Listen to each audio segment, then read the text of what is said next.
Today I learned best of the week number 7.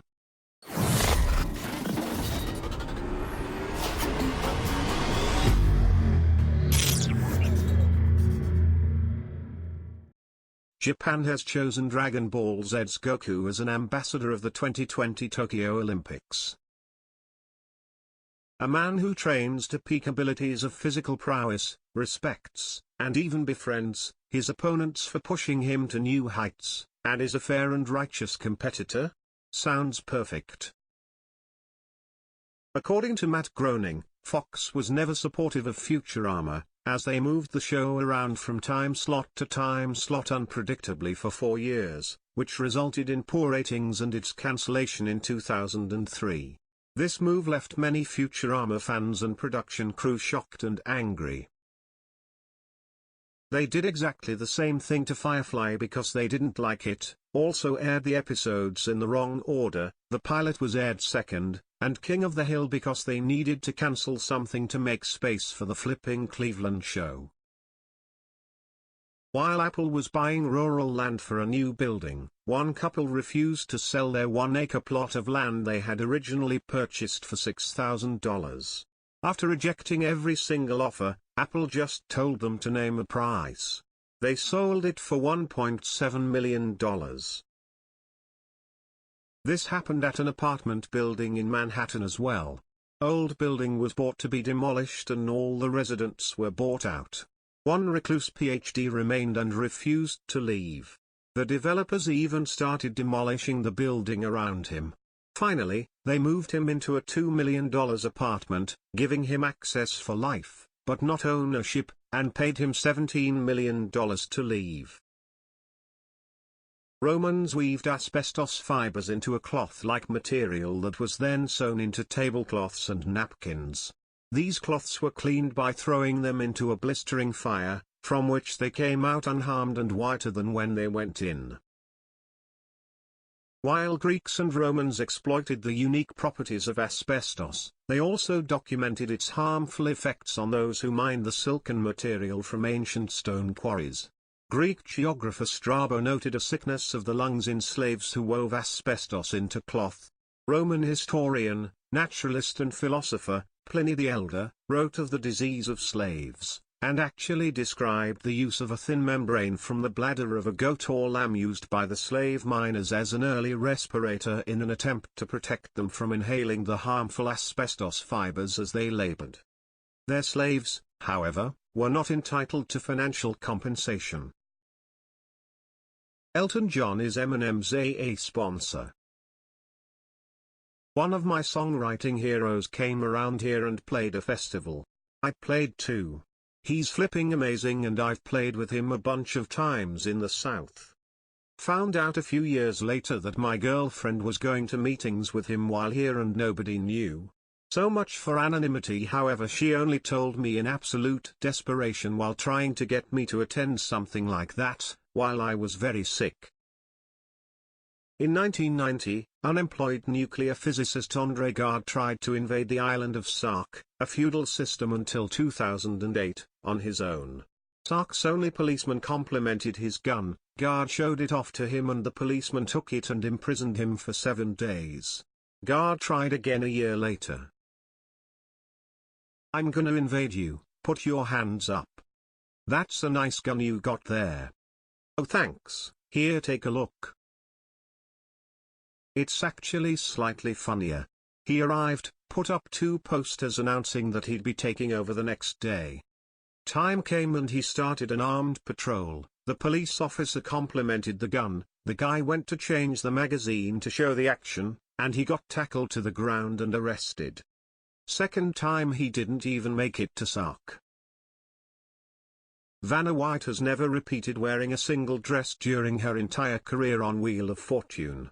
She has worn over 6,500 dresses and been on the show for almost 37 years, since 1982. In answer to the most common question White gets asked, no, she doesn't get to keep the dresses.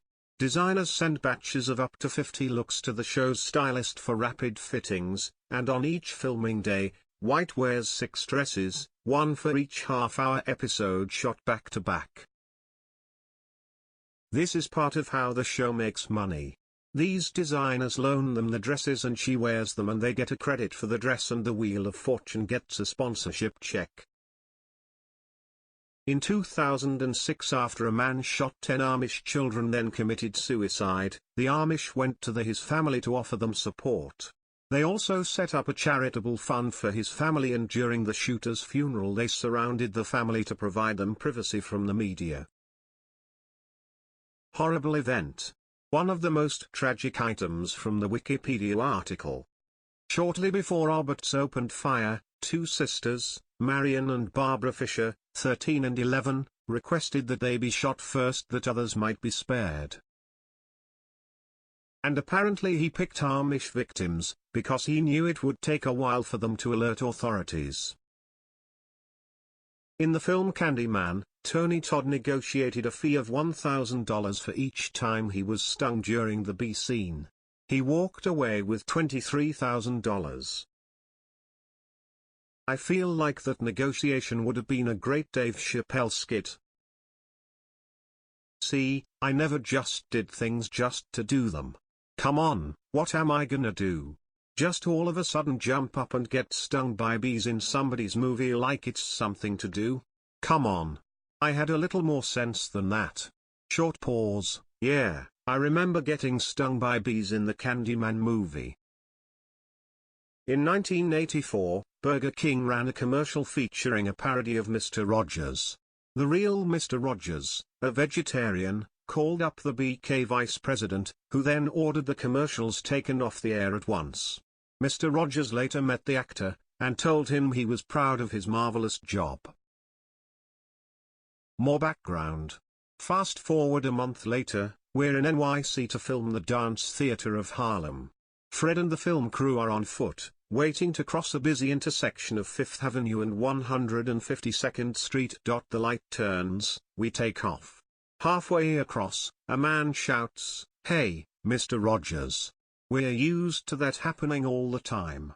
But what happens next is that the guy says, "I was an actor on that Burger King spot." Fred comes to a complete stop and smiles to beat the band. "You did a marvelous job. I'm proud of you." The actor grins, "Thanks, Mr. Rogers." Then frowns. "Look, I'm sorry it made fun of you." Fred says, "I am too, but more importantly, I'm sorry you won't be getting any residuals. FYI, the more the spot plays the more the actors get paid." The actor shrugs. "There's always another day." "Exactly, and you're going to do just fine." I'm watching the lights. They turn from green to yellow. The traffic's getting ready to roll. Just as I get ready to play traffic cop, Fred and the actor shake hands. He wishes him the very best, and we make it safely across to the other side of the street. Man, how did that actor end up? I really wonder. Seems like an SNL/Mad TV infamy was possibly denied to him. A wedding planner in England died after eating a scalding hot fish cake at a wedding. It burned his throat so badly that it left him unable to breathe. The cause of death was ruled as asphyxiation. The coroner said it was similar to smoke inhalation from house fires. Seems more like the hospital screwed up. He went there and they sent him home with painkillers. Back home he suffocated on swelling. My dad was sent home with vertigo meds 3 different times before a different doctor decided to actually do a test, and found out that he had a stroke. The damage could have been less severe had they identified it the first time. Edit, don't try and diagnose you or your loved ones yourself. If you suspect you may have something more serious, insist they run a test, or get a second opinion. My uncle died of cancer that might have been treatable if they caught it in time. He was at the hospital for an appointment and was supposed to have a scan done, I don't remember which one it was, that would have shown them that he had cancer.